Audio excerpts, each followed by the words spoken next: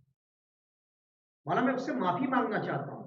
مولا نے دیکھا کہ واقعی دل سے نادم ہو رہا ہے، کہا جاؤ آبادی کے باہر ایک سواری ملے گی، اس میں بیٹھ جانا، وہ تمہیں ابراہیم کے دروازے پہنچے۔ دخل الباب کے ابراہیم نکلے،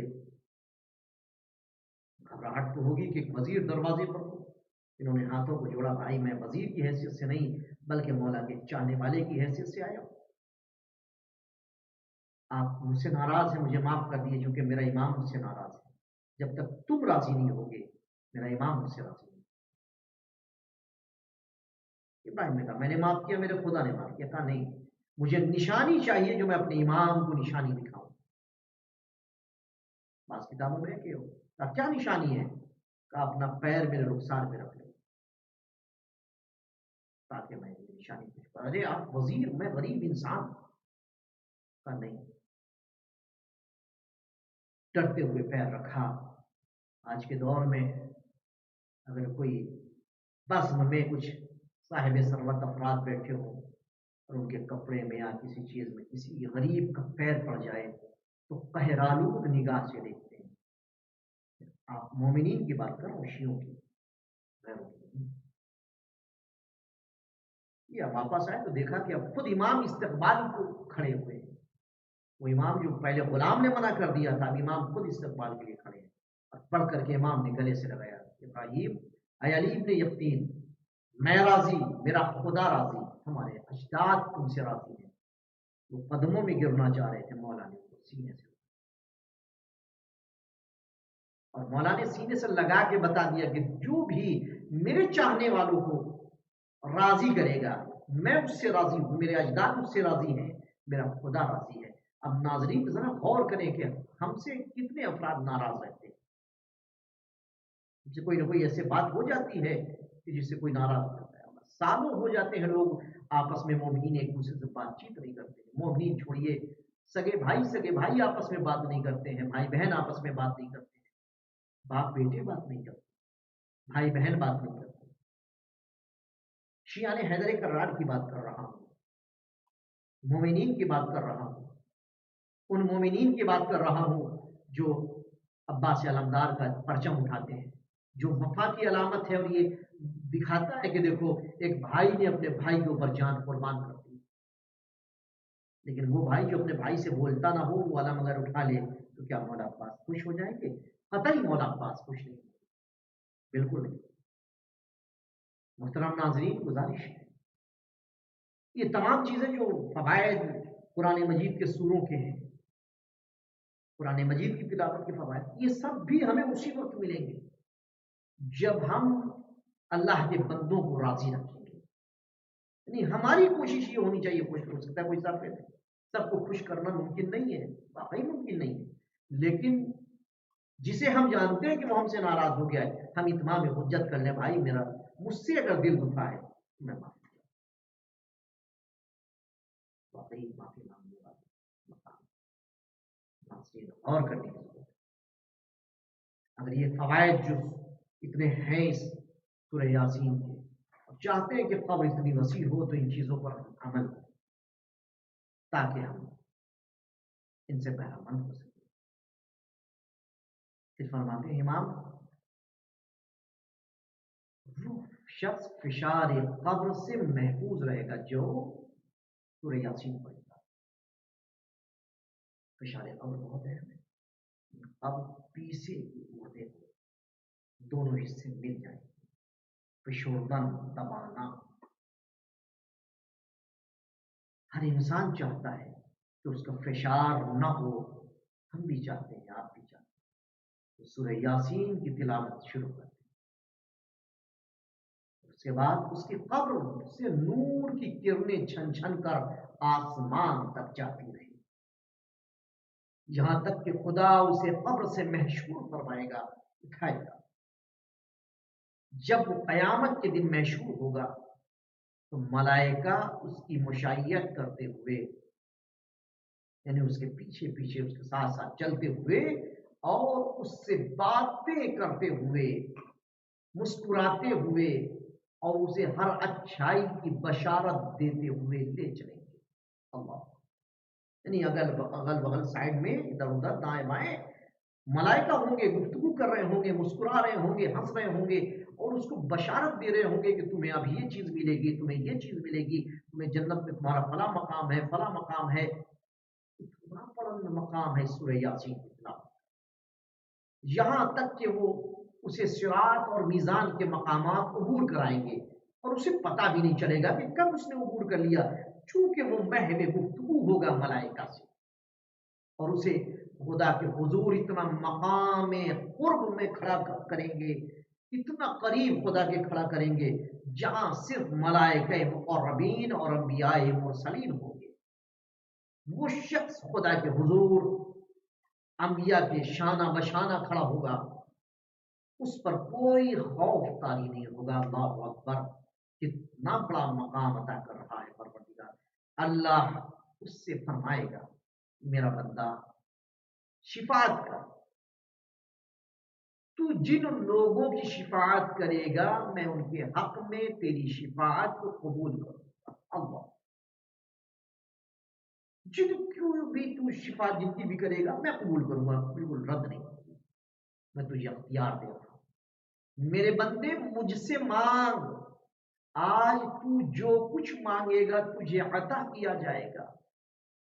چنانچہ وہ شفاعت کرے گا، اس کی شفاعت قبول کی جائے گی، اور وہ خدا سے سوال کرے گا، خدا اسے ہر چیز عطا کرے گا، اور اس سے حساب نہیں لیا جائے گا، اور نہ ہی دوسرے لوگوں کے ساتھ اسے کھڑا کیا جائے گا، اور نہ ہی وہ پھسلنے والوں کے ساتھ پورے صراط پر پھسلے گا۔ اس کے نام اعمال میں کوئی برائی اور غلطی تحریر نہیں ہوگی، ملائکہ اسے اس کا نام اعمال کھول کر دیں گے۔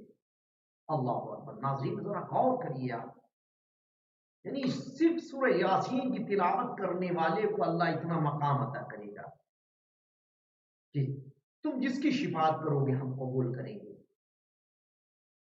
اب سوچئے کہ جس کے اوپر قرآن نازل ہوا اور جو خود قرآن ناطق ہو، وہ اگر شفاعت کریں گے، اور یہ جس کے ہاتھوں میں پلا ہو پورا قرآن، جس کے ہاتھوں میں وہ شخص پلا ہو جس کے اوپر قرآن نازل ہوا، اور جو قرآن ناطق ہے جس کے ہاتھوں میں قرآن ناطق پلا ہو، یعنی جناب ابو طالب، پھر ان کا مقام کتنا بلند و بالا ہوگا۔ ان سے خدا کہہ دے گا شفاعت کرو، اگر وہ کہہ دیں کہ پروردگارا سارے مومنین کی شفاعت کرتے، سب کو جنت بھیج دے، قطعی پروردگار منع نہیں کرے گا، چونکہ ابو طالب کا مقام اور قربانی دی۔ آپ سوچئے ناظرین کہ کیا توفیق دے رہا ہے خدا رضی اللہ،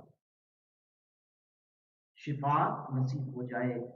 ہر انسان چاہے گا کہ اس کے اپنوں کی شفاعت ہو جائے، ہر انسان چاہتا ہے کہ اس کے اپنے وہاں بھی اس کے ساتھ رہیں، اور اگر آپ چاہتے ہیں کہ آپ کے اپنے آپ کے ساتھ رہیں تو اس سورے کی زیادہ سے زیادہ تلاوت کریں۔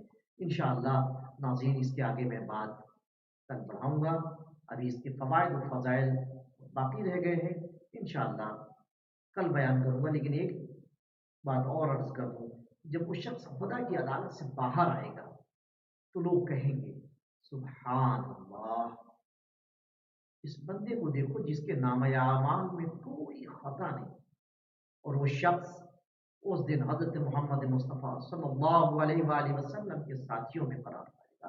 کون ایسا انسان ہے جو نہیں چاہتا کہ رسول اللہ کے ساتھیوں میں ہو؟